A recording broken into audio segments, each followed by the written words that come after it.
This is Chiming In with Elyse and David.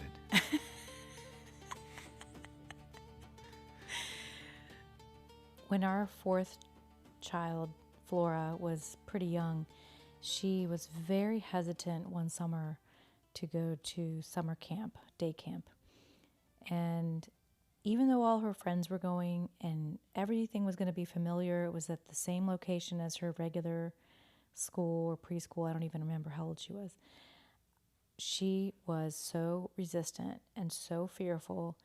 And I kept trying to think of a way to encourage her to go because I knew, I felt really confident that she was going to be fine, and not only fine, but really have fun.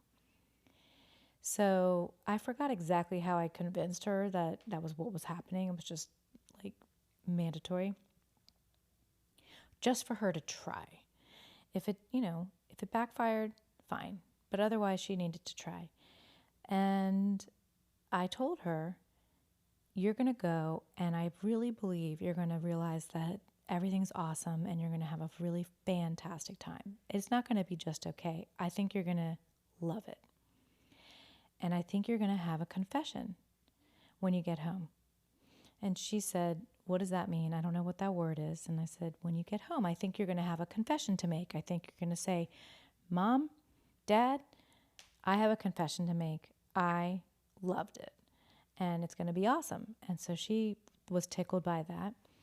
And that was it. Went to camp and came home at the end of the day and kind of was sitting in the car. I think she was still in a car seat and everything. And I said, well, how was camp? And she kind of smirked and waited and then started to deliver a little story, another story, and her friends and her this. And that was it. We went through the whole day. And of course, I'm listening the whole time, and I knew she had the best time. So finally, we got home, and I said, I just have one question. Did you want to start this whole story with, that you have a confession to make? And she thought that was the funniest thing on the face of the earth because she realized all her anxiety, and it was okay to have it, but all her anxiety was kind of for nothing, and basically that we were right and that she had a very wonderful, safe, wonderful, fun camp to go to. So, And I love this origin story because we have been using I Have a Confession to Make ever since. ever since. All the time, whenever anything happens that she's a little bit nervous about, we ask her afterwards, do you have a confession to make? I have to use it still sometimes ahead of time, like, don't worry, you're going to have a confession to make. And she's like, ugh, Mom, because she's 15 now. So funny. So we thought, I had the thought that that may be a fun conversation to share some of our own fears, resistance moments that turned into one of those moments where you kind of go, ugh, I have a confession to make. Absolutely. And awesome. I think we all do have those moments. When I think about my life and taking risks or trying something that I haven't done before, I feel like I've been pretty open to things. I've gone to trips around the world and You jumped out of planes. jumped out of planes and went You're, to law school and did a bunch of things that you're much more inclined to be a risk taker than me. right. And I always find that, when you do things like that, you do afterwards tell yourself, wow, that was really unexpected. In fact, the only trip I think that we were not expecting to be so terrible was Galveston, Texas, when we went on that cruise. We're like, oh, everywhere you go in the world, there's always something fun and interesting and surprises. Zero surprises in Galveston, Texas, like nothing. Like I'm sure there's something great about it. I have a feeling we just didn't see it. Anyway, so back to the story. So I think that for me, though, there have been some moments where I was hesitant to do something really pretty big. like what? Well, one thing I was not sure about was leaving my law firm that I had been at for 5 years. I was an associate at Williams Mullen. At the time, it was previously Clark and Stant. And I'd been there for 5 years. That was your first job out of law school, right? It was first job out of law school, and you and I were together after the 5 year point, and I was kind of getting a little restless because the writing was on the wall a little bit that they were not going to really support or really embrace what I was trying to do, which is traffic, criminal, and personal injury law. And everything was going great though. They loved having me there. They gave me a raise. Everything was great, but I wasn't going to be necessarily a partner. I wasn't going to really rise through the ranks of the firm. And you and I had a conversation, and you're like, "Well, why don't you leave? Just go off on your own." And I thought about it and I was like, well, why wouldn't I do that? And I had been really kind of convinced that being at this big firm with a beautiful building and marble lobby was kind of the reason why I had been successful at that point. That's why people were willing to hire me and have me represent them on these type of cases. But then I started thinking about it. I'm like, nobody at this firm even does this type of law except for me. And I could really do this on my own. And so I left. I gave them my notice, and Do the you have a rest is confession to history. make? And I have a confession to make. It was a great choice. So I think the one I'm going to share, I'm already feeling edgy about. So you have been playing music with our synagogue for years and years and years, and singing and doing a special musical service periodically. And there came this time, this moment where at some point you looked at me and you're like, you should sing with us, because you knew I can carry a tune, but I don't know if I'm so great. You're great. What are you talking about? Okay. It just Every it just time we perform, you actually are the one everybody wants to hear more of. Okay, thank you. And at the time, I hadn't performed. So my story is that I had to make a decision whether I was going to say yes and put myself out there on this very intimidating stage, basically, and somehow sing in front of people, which was not something I'd ever done. But it was something I'd always wished to do, but I didn't think I was good enough to do.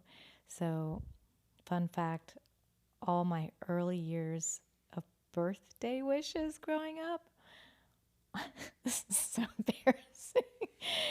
All of my wishes You mean since, at the birthday cake when you're yeah, blowing out yeah, your candles? yeah, yeah.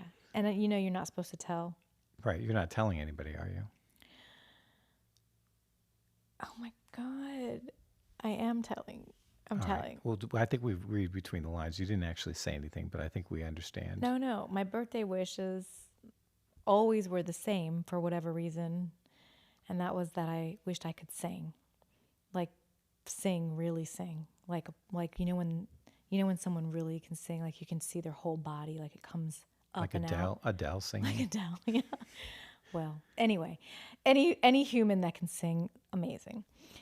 And I just, I grew up singing in the shower. I grew up singing into our tape recorders. My sister and I used to sing It's a Hard Knock Life from Annie and Maybe Far Away, which I can never hit the high notes. And oh my God. I was a dancer, and I really, like, even when I auditioned for the plays and the musicals in school, I would just sing like Happy Birthday because I was too embarrassed to sing anything else. And they would say, if you don't know what to sing, just sing Happy Birthday, which, by the way, is so hard to sing properly, or at least for my voice.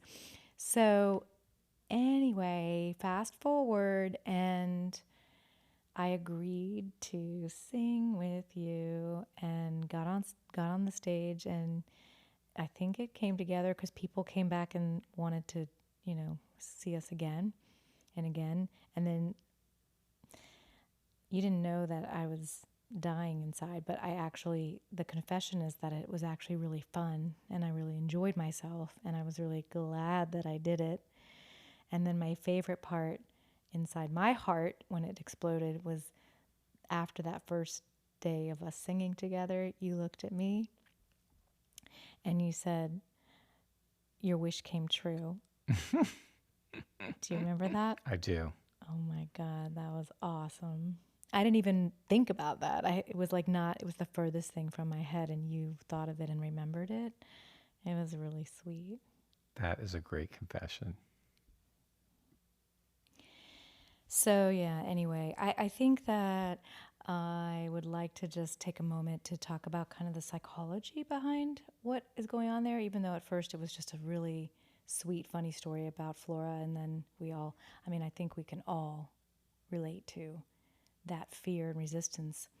And I think that the brain does something when we have the unknown ahead of us. And I think it very often overestimates the discomfort, and therefore we have anxiety. And you have to kind of rein that in and decide if it's because your intuition is saying it's not a good thing to do whatever the thing is, or if it's just a gentle anxiety because, or maybe not so gentle, because you cannot wrap your head around you you know what it could be, and you get caught up with the what ifs. What if this, what if that?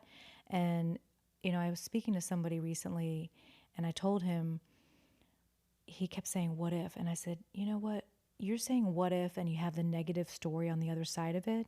What if it's terrible? What if my friends don't talk to me? What if I don't get the job? What if the house sucks? Whatever. If you turned that around and said, what if I did? It seems so obvious, but I really don't hear that happening very much in our everyday verbiage. So, what if I did get the job? What if my friends thought I was amazing? What if whatever, you fill in the blank. And to piggyback on what you're saying, I've learned something from you, among other things. One thing that I've learned about this, though, is that when you look at a situation, a decision, with the idea that what if I could soar in this situation, like put a positive spin on it, most of the time that actually happens. You actually do soar. And it's all a matter of attitude. I mean, if you look at something and you're like, oh, this is going to be the terrible situation, or I'm going to have a horrible time, you're going to make that happen by your attitude. But when you go into something and somebody has put a seed in your head, like you did with Flora, and said, you're going to have such a great time, you're going to meet these friends, and you're going to have a confession to make at the end of the day, it almost puts a seed in her head to look for the positive things, to look for those things to say at the end of the day, you know what, Mom, you're right. You showed me the way. So I think a lot of this psychological thing has to do with There's attitude. that quote, what would you do if you knew you wouldn't fail?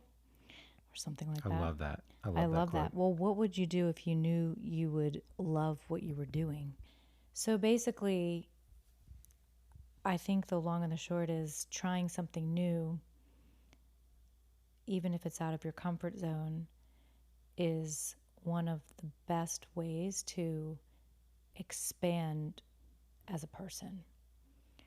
And that was one of the reasons we really nudged our little one to do something, especially when we were pretty confident it was going to turn out the way we thought and the way she would probably want it. It's pretty fascinating because I think we still do this, we still have this dance as an adult all the time. And I think that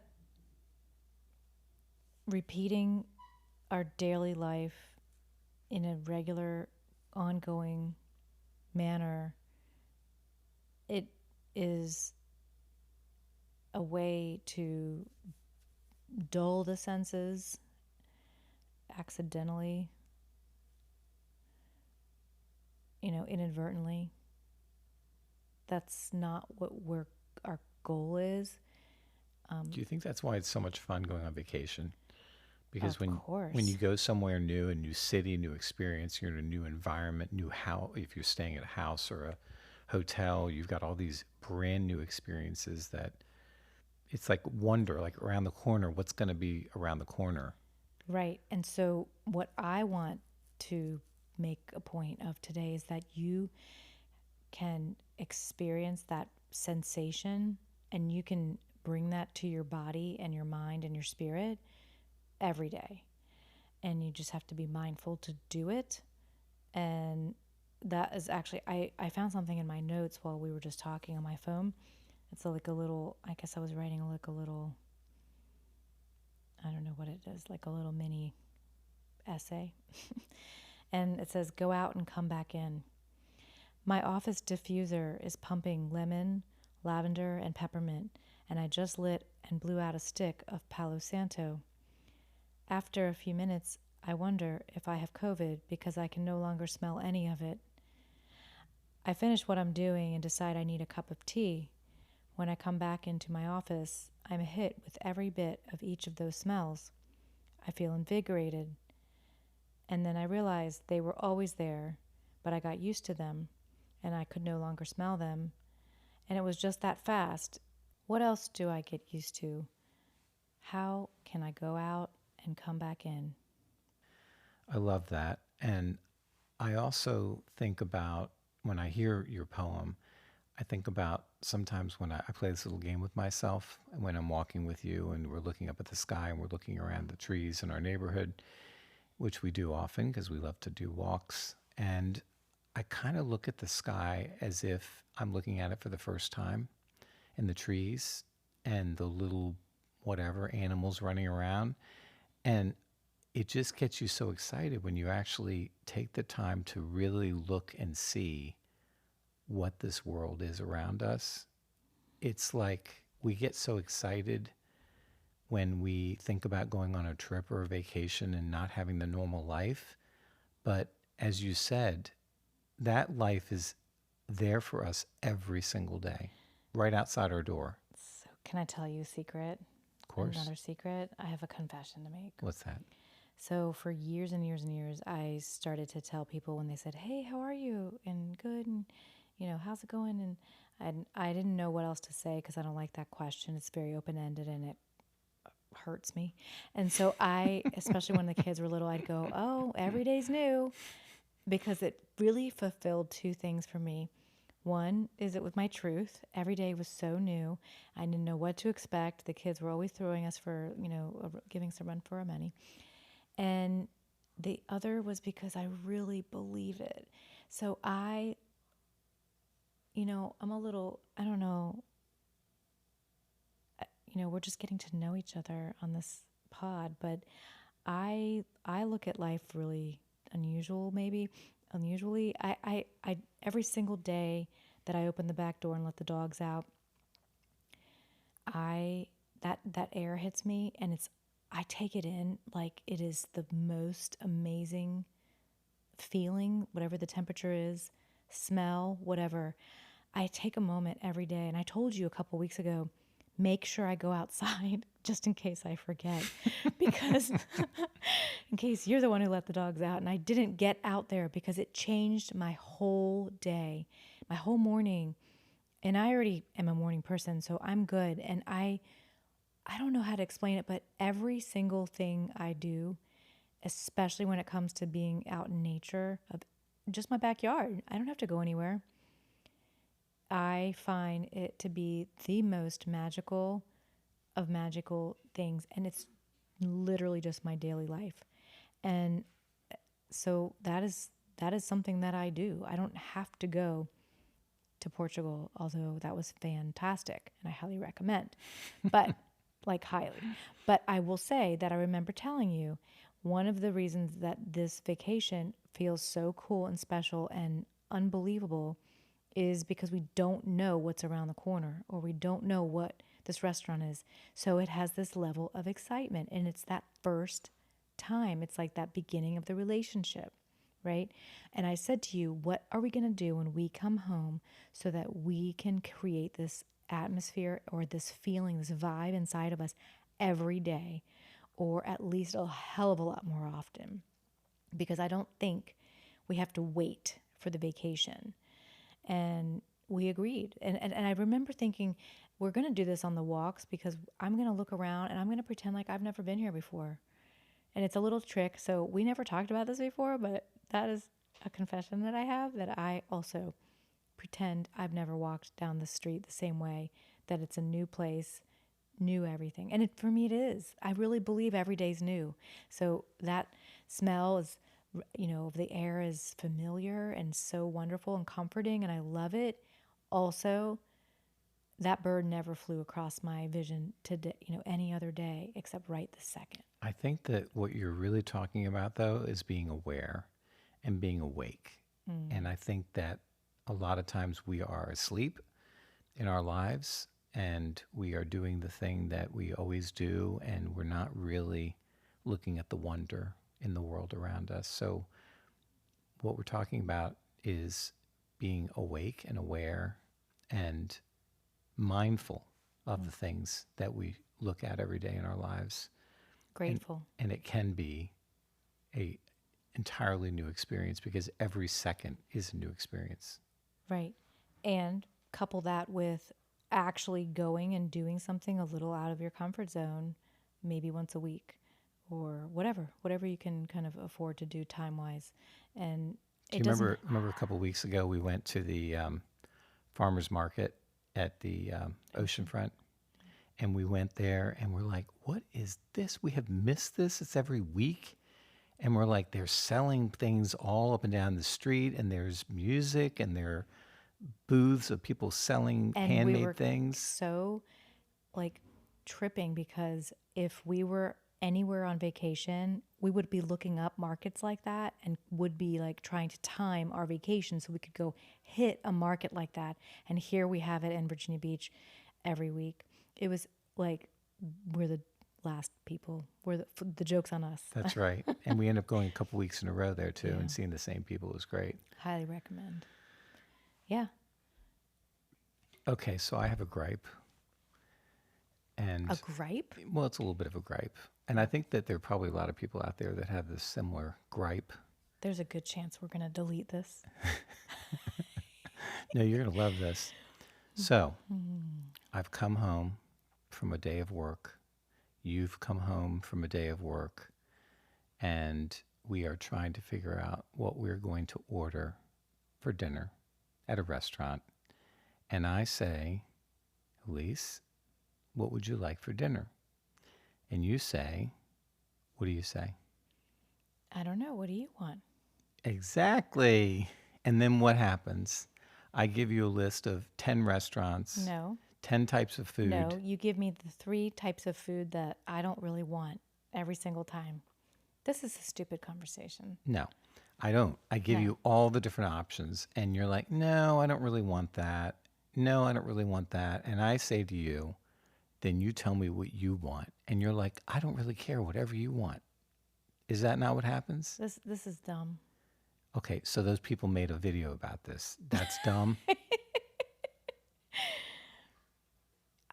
What are you talking about? Why is this funny? It's funny because you are literally asking me to choose, and when I do, you're But like, can't you no. choose within the parameters of what the other person eats? But I don't know what that is. That's Why? the I problem. live with you. I know, but sometimes you're okay with Indian food. Sometimes you're okay with Chinese food. No, oh my God. Okay. What? You're doing it. It's not true. Am I telling a falsehood, or is this true? I like those foods on the way in. They taste great, and I don't know that they always agree with me. Do we need to have this conversation out loud? Well, I thought if we're going to be real. As a matter of fact, I'm really excited that we did because now forever, you don't have any more excuses of why you keep saying, I mean, what? I think what we should do in the future is we could choose a couple of restaurants that are near each other, and then we can both get what we want. Or we can just think ahead and actually cook dinner. That's a great idea. You have been cooking dinner a lot lately since I've been writing my book. Thank you. You're welcome. I actually love cooking. Yeah. All right, so everybody who's listening, if you've There's had no this type of debate where, You called it a gripe. well, it's a little bit of a gripe. I don't know what the gripe is or the debate is. Well, the gripe I'm going is to delete this.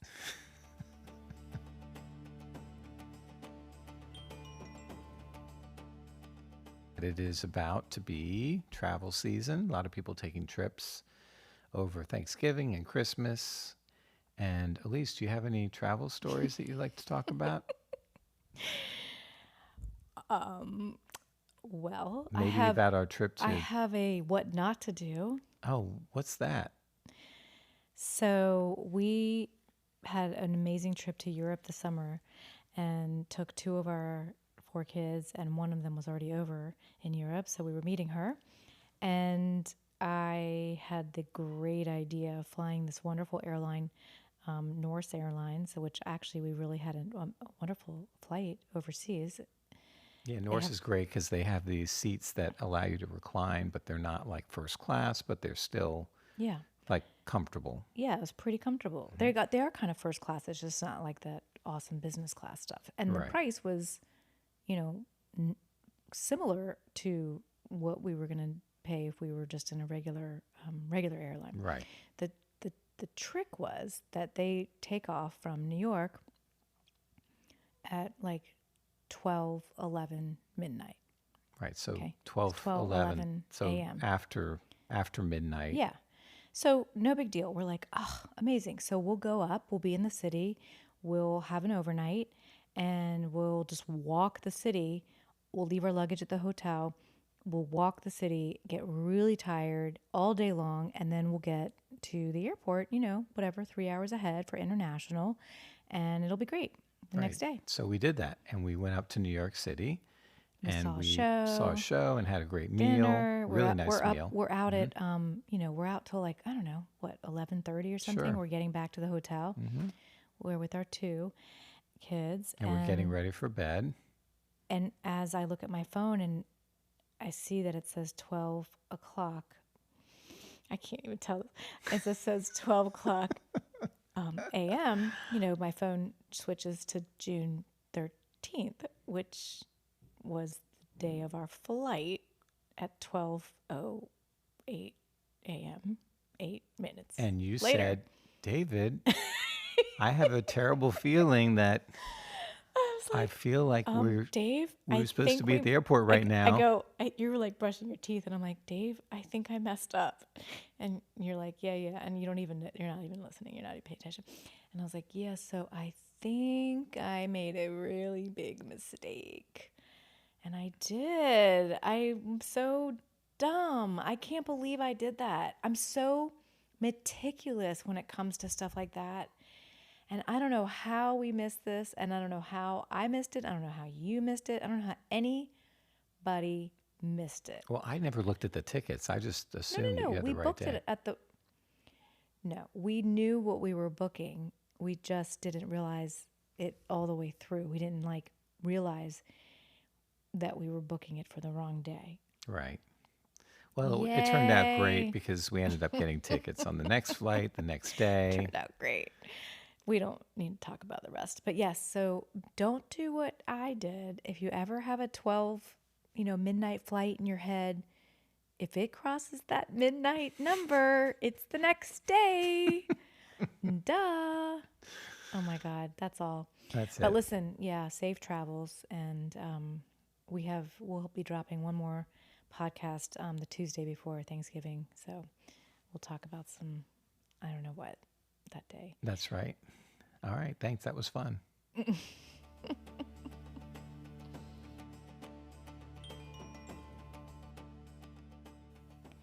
And one last thing, if you can please subscribe, follow, tap the stars, leave a review for this podcast, chiming in, it would be amazing.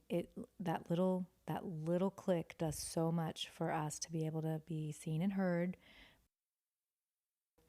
And one of the best ways to help us is to actually press the share button where you're sending this podcast via text to someone.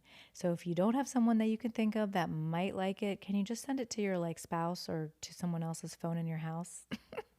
Yes. That'd Thank be you. awesome. All Because right. we love doing this. We want to keep doing it. Yeah, we have lots of things to talk about.